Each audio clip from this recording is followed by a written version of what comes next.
One of the most useful ways of drawing molecules for conformational analysis is using Newman projections. And the way that we do a Newman projection is to imagine looking down the axis of the bond. So this is supposed to be an eye, and this is the direction that we're looking. So looking down this ethane molecule here, CH3, that's equivalent to this representation here. This circle here is the first carbon, and here are the three hydrogens attached to it. The back carbon is behind that circle. And the dihedral angle here, theta, is the angle between two hydrogens on different carbons. So the angle between the first hydrogen on the first carbon and the hydrogen on the second carbon. So for example, down here we can have two different conformations depending on how this carbon-carbon bond in the middle rotates. So we could have this staggered conformation where the H's on alternate carbons are staggered from each other, or we can have this eclipse conformation where the hydrogens on the two different carbons are eclipsed with each other. They're drawn slightly to the left here so that you can see them, but in the actual conformation we really mean that they're exactly behind and fully eclipsed with them. So the dihedral angle here is supposed to be 0 degrees, even though it's a little bit larger than that in the diagram because we want to be able to see it, but this is representing a dihedral angle of 0 degrees. This dihedral angle here is 60 degrees. So this shows the interaction between the substituents, whether it be a steric interaction due to repulsion from the electron clouds, or it be a torsional strain interaction, which is due to the twisting of the bond, changing the bonding capabilities of the molecule such that it loses a little bit of its bond strength when it gets twisted. So you have to put some energy in to kind of break that bond strength away in order to allow it to twist.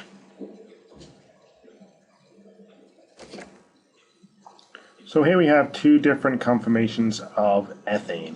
We have the two carbons, these gray spheres here, each with three hydrogens, so CH3 and CH3, and the same over here, CH3 and CH3.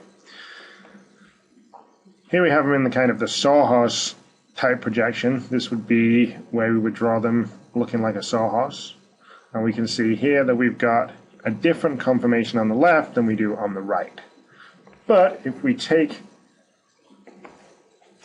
these three atoms here from this carbon, so we take this CH3 on the left and we rotate it, we can see that we can have them in the same conformation. Keep rotating around and we get back into a different conformation. We keep rotating, we get to the same conformation again. Okay, let's take a look at the same thing, but let's look end on as we are drawing a Newman projection. So the Newman projection is when we look down the end like this. Okay, so those are kind of our Newman projections. On the left we have eclipsed. You can see that these hydrogens at the front are eclipsing the hydrogens in the back. On the right here we've got our staggered. It's not quite in the true staggered conformation here. We need to rotate that bond a little bit more. And just change our viewpoint slightly. There we go. That's in the staggered conformation. Okay. The staggered conformation, we have these four atoms in the front. So when we draw a Newman projection, these are the three atoms that are drawn attached to that big circle in the front. The other three atoms are on the carbon behind. Now if we take our staggered, which is on the right here, and we select those four atoms and we rotate that bond, we can see we're going from staggered to eclipsed to staggered again to eclipsed and then back to staggered. We can look at a conformational analysis numerically and represent the data that we have graphically. So on the top of this graph here we have all the conformations that are the high energy conformations, the less stable conformations. And on the bottom here we have the low energy, more stable conformations. And we can plot a graph that shows how we get from one to the other. So as dihedral angle increases, as shown on the x-axis here, as we go from left to right, dihedral angle increases to 360, and then it goes back to 0 again. 360 is equivalent to 0 because we can only go around and make one revolution, and then we're back to where we started. So the highest energy conformations are these eclipsed conformations. Now here, this is ethane, but we've shown one of the hydrogens, the hydrogen on the front here, in red, just to make it easier to see. So these two have got some steric interference between them, and there's also some torsional strain associated with being in the eclipsed conformation. Okay, because we've had to break some of that bond energy that is stabilizing the staggered conformation. Down here we've got the staggered conformation, so if we were to draw out the Newman projection for this, let's take a look at our front carbon first. We put the front carbon there. Then this red one is the one at the top right, like that. Then the white one is, I'll draw this like that, and we've got another white one down the bottom here like that. So those are the front three hydrogens, and then at the back we've got one at the top, one down here, one down here. So this would be our Newman projection for this staggered conformation. Now all these staggered conformations are the same, but we can keep track that it's a different hydrogen that's in each position. So this hydrogen is making its way around as we rotate, but these are equivalent to each other because these are both hydrogens here. All three of these are hydrogens, so it doesn't matter which staggered conformation you're in, they're all equivalent in energy, which is why the troughs of this curve are all the same. Same for the eclipsed conformations, they're all the same energy. It doesn't matter, you've got hydrogen eclipsed with hydrogen, hydrogen eclipsed with hydrogen, and finally a hydrogen eclipsed with hydrogen. So they're all the same energy at their maximum. And this difference is about 3 kilocalories per mole, which isn't significant enough to stop you from being able to rotate that bond, but it does mean that one of these conformations, the staggered, is more stable. So to summarize, the staggered conformation is lower in energy than the eclipsed conformation, and the two reasons, which we'll talk about more in class, are steric hindrance, that's where these are bumping into each other, and torsional strain.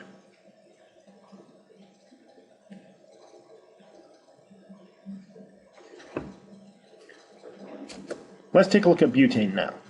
We'll go straight into the Newman projections. Here we have the eclipsed, and there's two different ways that we can have an eclipsed butane molecule. We can have the two methyl groups eclipsed, or we can have a methyl and a hydrogen eclipsed and another methyl and a hydrogen eclipsed. Let's just remind ourselves, butane is 1, 2, 3, 4 carbons, and what we're really saying is that we've got a CH3 on this end, a CH3 on this end, and we've got the two carbons in the middle. And we're replacing those CH3s by Me just because it's easier to write. We can convert this to the sawhorse type representation, where we've got the two methyls at the top eclipsing each other, and then we have a hydrogen coming towards us and going away from us on the first carbon. So we're looking down here from this side. That's our first carbon, and then on the back we've got another hydrogen out this way and a hydrogen going into the plane of the paper. Let's compare that to this other eclipsed conformation. While the front is the same, we've got a methyl up at the top, and then we've got a hydrogen coming out and a hydrogen going away. Then on our second carbon, at the top, we have a hydrogen. And then coming out towards us, we have the methyl, and going away from us, we have the hydrogen. So what we have here is two different eclipsed conformations that we need to be able to describe differently. And the way that we do this is by saying that the top one here is fully eclipsed because the two biggest groups are eclipsing each other. The methyl-methyl dihedral angle is 0. This one down here, the second one, is still eclipsed, but it's not fully eclipsed. This is like a hydrogen-methyl eclipsed. Or we say that the hydrogen and methyl are eclipsed, but the methyl-methyl dihedral angle is 120 degrees. So if we remember that these methyl groups are bigger than hydrogens, really what we've got is a CH3, so these are kind of this type of shape, like these clover leaves. And then we do the same thing down here, like that. We can see that the steric interaction between the two methyl groups is going to be greater than the steric interaction between the methyl and the hydrogen. So we would expect the fully eclipsed to be less stable, and the eclipsed to be more stable.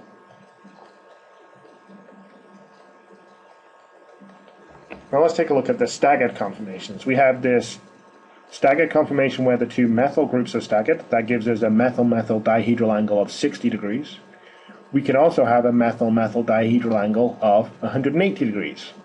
The one at the top here where we have the methyl groups just next to each other is called gauche. Now gauche in French means left. In English it tends to be used to mean awkward. Oh, there we go, I can't spell. Awkward. So this basically means that they're kind of to the left of each other, or a little bit not quite right. They're still staggered, so it's still better than being eclipsed, but it's kind of awkward. Down here, when they're anti to each other, they're opposite each other. This is the better conformation because the two methyl groups are as far away as possible as they can be. Let's take a look at our sawhorse projections. So we have a methyl up here like that, and then we have a methyl to the right and a hydrogen back there, and then down the bottom we have a hydrogen out here and a hydrogen back there, and then down here we have the hydrogen. So we can see that we've got some steric interaction between the two methyls. It's probably easier to see it in this case in the Newman projection, but it's nowhere near as much as it was when it was eclipsed. You can see that these are further away from each other. Now down here in the anti-conformation we've got the methyl up top here, and then furthest away as possible we've got the other methyl group here, with our hydrogens taking up the other places.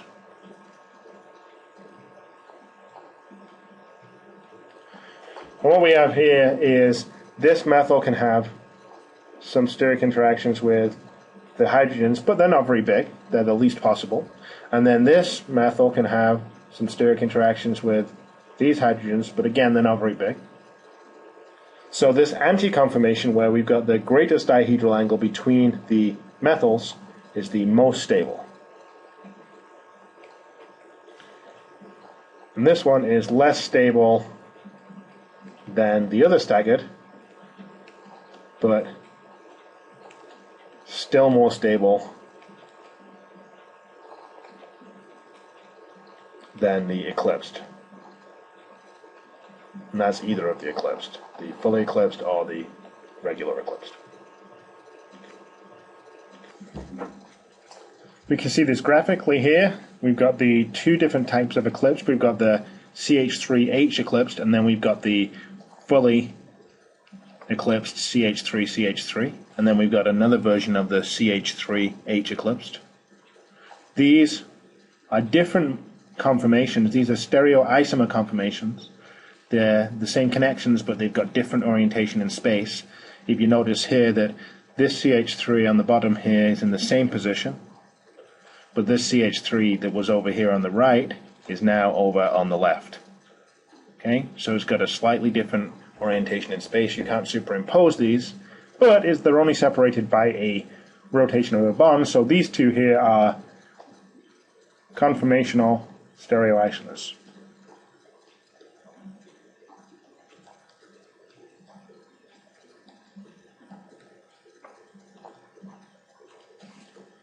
At the bottom here, we've got the staggered conformations, the anti and the gauche. This anti is the same as this anti because they're at the same point on the graph. This is wrapped around fully here. In the gauche conformations, we've got two different gauche conformations. This one, if we call this hydrogen A and hydrogen B. Same for this one, A and B. This methyl here is both gauche to the CH3, and it's next to this hydrogen. Technically has a gauche interaction with this hydrogen. Here, still has the gauche interaction with the CH3, but now it's got the gauche interaction with HA, not with HB. So these again are also conformational stereoisomers. The anti is the most stable, then the gauche is the next most stable. So all of the staggered conformations are better than all of the eclipsed, and then of the eclipsed, the CH3H eclipsed, the partially eclipsed, is more stable than the fully eclipsed or the CH3 eclipsed.